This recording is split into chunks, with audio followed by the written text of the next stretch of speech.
Today starts early for 27 men, 5 women, 3 dogs and 2 cats. They're all part of the largest stunt show ever to tour the UK. This video is the story of one day in the life of the Hollywood stunt show. Ian Beatty is the show foreman during the day, but at showtime he transforms into the driver of the Bandit monster truck. It's 8 o'clock in the morning. Had a long night last night. We're going to get the boys up now. We've got a long journey ahead of us. We're travelling. We've got to set up the site, fencing, line a van, set out the arena. We haven't actually seen this site yet, so we've got to work it all out when we get there. It's going to be another long day. The guys have got to be ready again for 7:30 tonight. Hopefully we'll get it all done. There's a few repairs to the truck. It's a usual day, a normal day for us. If we have any breakages, it makes it a real long day. But I'll get the guys up now. We'll go ahead and we'll get on the road, set up again for the next day.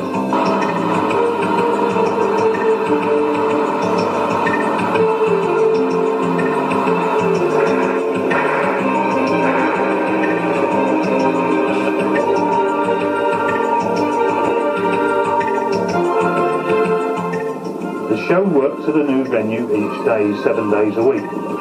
Today starts badly with a leaking radiator in one of the trucks and a flat tyre on a caravan. But with breakfast eaten and everyone pulling together to make the repairs, it's time to hitch up and hit the road. It's 9 AM and there's a 150-mile journey to the next venue.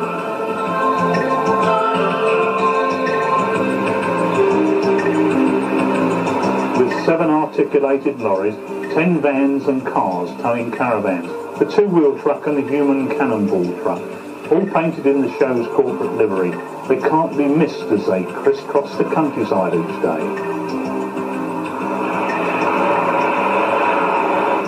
It's 12 noon by the time the team arrive, and Ian and Rob Hunt, the head rider with the stunt team, decide the layout of the site. When we arrive on a site each morning, we don't know what it is. It could be grass, it could be tarmac, it could be shale. We've got to look on the point of view from safety for the people's point of view. The safety of the public is our first priority. So we basically work on an arena size. We're jumping motorbikes, we're jumping buggies, we're jumping pilots, we're jumping monster trucks. So we've got to allow a lot of safety. Work on an arena, so you look at 100 to 120 metres long. You've got to look at a safety margin in that of at least 70 metres. You're stopping. You come to wet grass, it can totally change everything. So you've just got to look on the point of view, safety first. Paul Berbizier works on the grandstand, but in the show, he's Aranor, the ruler of the underworld. Alright, when we get onto site, that's when the real work begins. We put the caravans in line, we have a quick cup of tea. But then, we start on the grandstand seating, and that's where the real work is, that's where the real men work. It takes us about 3 or 4 hours, we're a team of 4 or 5, but eventually we get it there. It's quite good, reasonably it's well safe, it doesn't take long, but there's also fences, liner, there's putting the Arctics in line, there's setting the centre, there's making sure all the firewalls are built, all the cars are set, the ramps are set, so it's quite a big setup. But Monster Action Limited is a professional setup with professional men. So anytime you want a decent show setting on, look at us.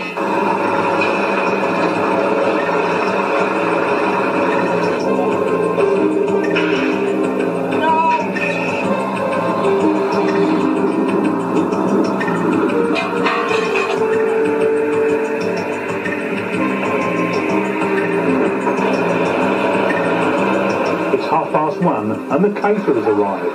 Guys now know that lunch will be ready in about an hour.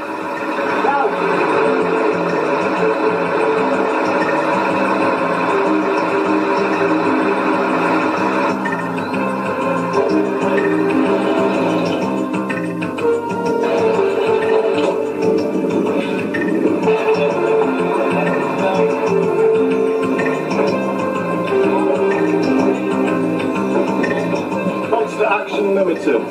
Professional men, professional show. No problem. Double fries, double, there's some video, double sausage, double bacon, double bubbles, no black pudding. Neither! No, he's on his diet. It's from up north there, isn't it? I'll be back for him when I get mine.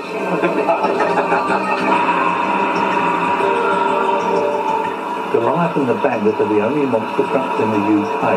The 9.5 litre alcohol burning engine, it's a full-time job getting them ready for each show. Steve Hardy started off as a touring stuntman 20 years ago as a motorcycle rider, but now he's the driver and engineer of the massive Goliath monster truck.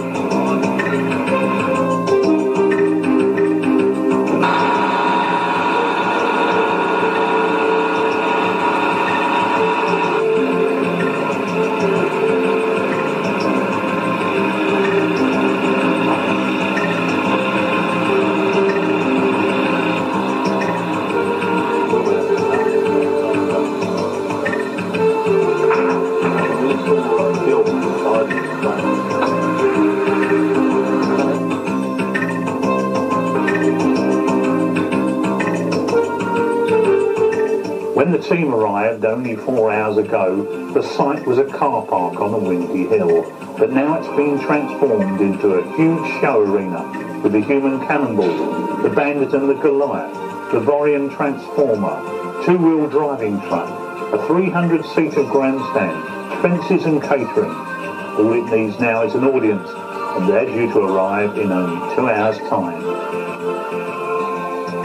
My name's Steve Street Griffin. I've been in the shows for about 25 years, since the age of 16. I joined a travelling show and I had a real good time, and I've been doing it since 25 years, although I've expanded into film and TV.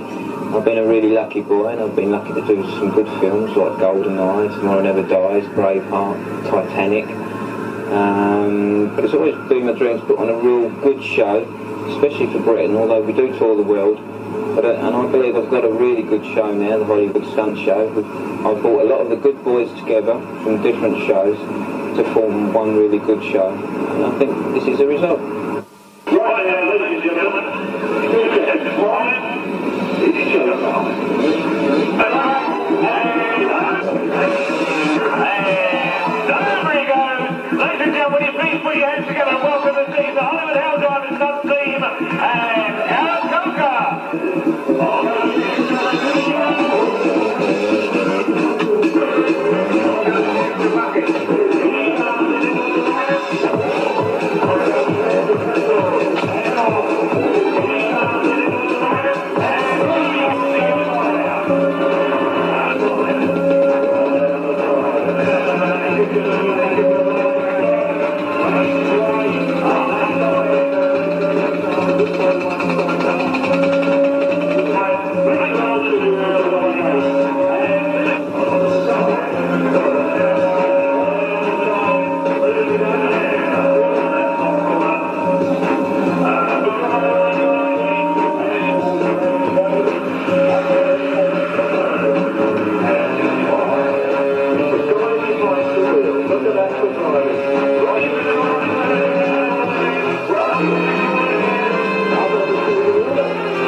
It's intermission time, so while the audience get their hot dogs and candy floss, let's look at what the boys get up to in their couple of hours off in the afternoon.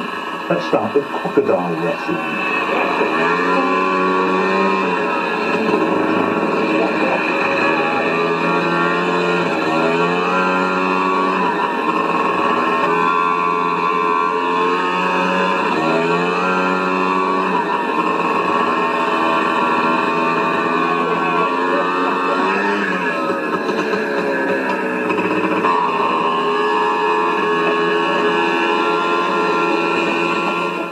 The team's regular cannonball is away filming, and this gives a break to Chris, one of the show's riggers.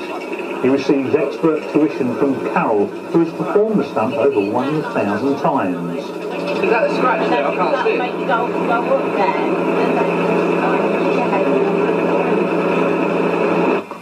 Let's go then.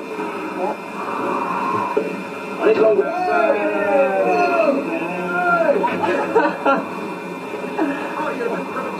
Go on, Chrissy lad.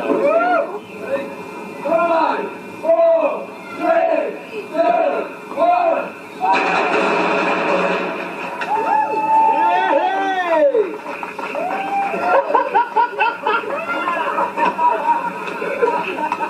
Quick, let's for the go, let's for the go. Quick run, back, run.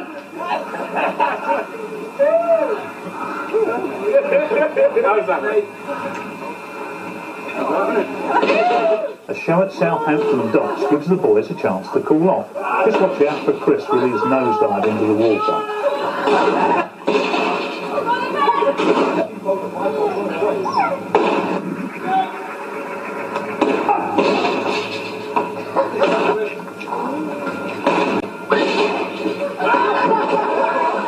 Another rigger gets his break. Adam is filling in for Marky, who's unwell. No time for practice though, this is straight in at the deep end. And that's an essential part of what he's doing, because the fire equipment is there to put him out if it goes wrong. Right, the blanket just being lifted up onto his back. There it goes. Paul at the back there has got the torch, or rather, yep, Paul's got the torch. We're going to see how we get on with Adam Curley, the human torch. Now the thing with this, cheer, make as much noise as you can, and let's see how far we can get him to walk. Here we go, okay, he's on fire, and away he goes, making his way along the strip. Now come on, plenty of noise, and that is really hot. I'm out in the middle here, and I tell you, that is a really hot fire, making his way right down the strip. Give him a big cheer down the bottom end, see if you can get him right down to it. He's making his way down the end, and that is really hot fire. What we're going to do, let's get into his feet. Put your hands together, give a big round of applause. The team also make appearances at major shows, and today at the Royal Showground at Stoneleigh. And with permission of the groundsman, Lee borrows a digger to make a BMX jump. It was dark by the time they finished and re-levelled the ground.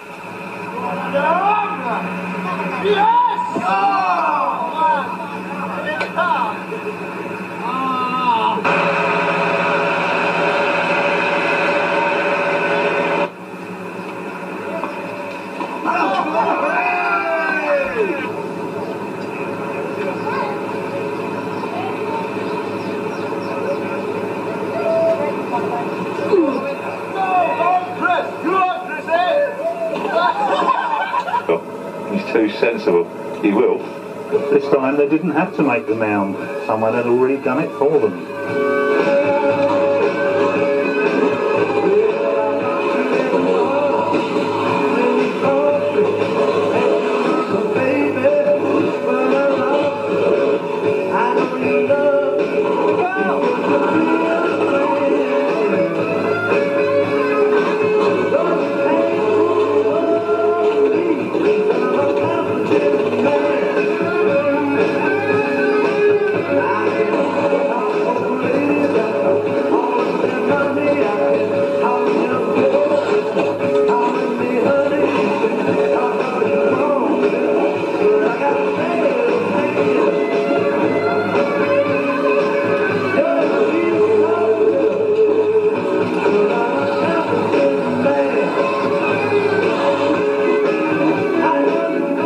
With the intermission over and everybody had their fill, let's go back and rejoin the show. Here we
In a far-off land, many light years from Earth, the War of the Worlds has been fought, and many battles between good and evil won and lost. For centuries, the people of these worlds have known no peace, but gradually they have conquered all of the forces of evil, all that is except the most evil of them all, Aeronor, the ruler of the underworld.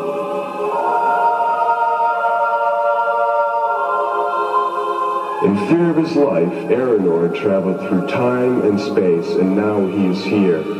He believes that he is stronger and more resilient than any human being, and with his mystical powers and ruthless determination, he intends to rule the earth.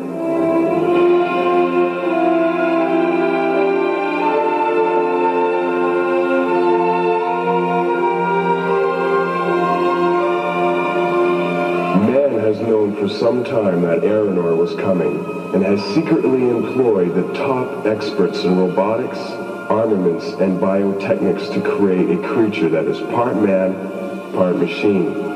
His whole being is integrated into a jet-propelled dragster that can travel at the speed of sound. He represents the only chance to defend ourselves from the evil being, Aeronor. The name of this defender of the world is Vorian.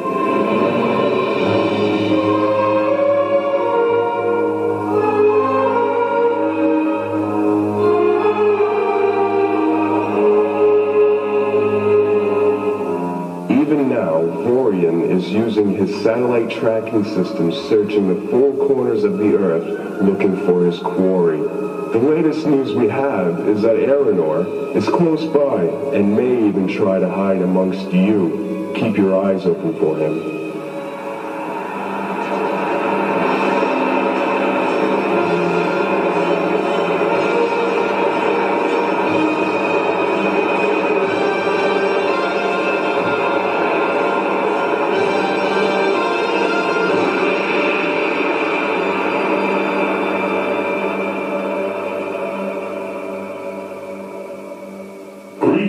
fellow citizens, please do not be afraid. My name is Vorian, the destroyer of all evil and protector of the good people of Earth. My task is to track down the last of the evil ones, and the most evil of all, Aranor, the leader of the underworld. Using my satellite tracking system, I have followed him across the world, and he is here, hiding somewhere amongst you. Beware, his aim is to destroy life as we know it, and use the people of the earth as his slaves. Do not approach him, he is armed and extremely dangerous. If you see him, call out loud as you can. You will know him, as he is dressed in black, and is very, very ugly. 5, 4, 3, 2, 1,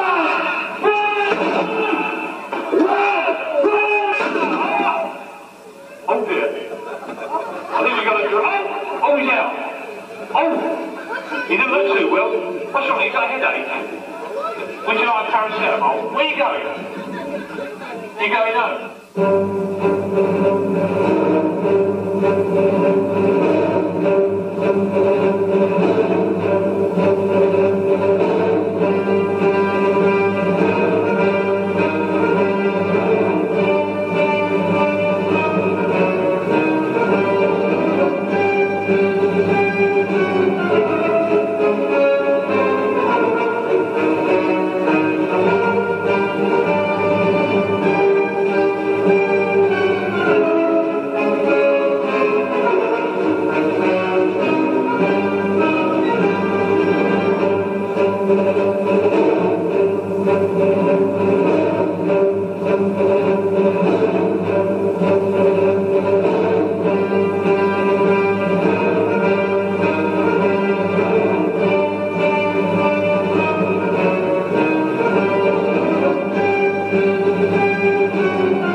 It's 9 o'clock and the show's over. The artists change out of their show gear and the whole team piles into the work. It's dark by 10:30 and the site must be left exactly as it was found.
Just to show that it doesn't always go exactly to plan, we've included a couple of outtakes after the credits.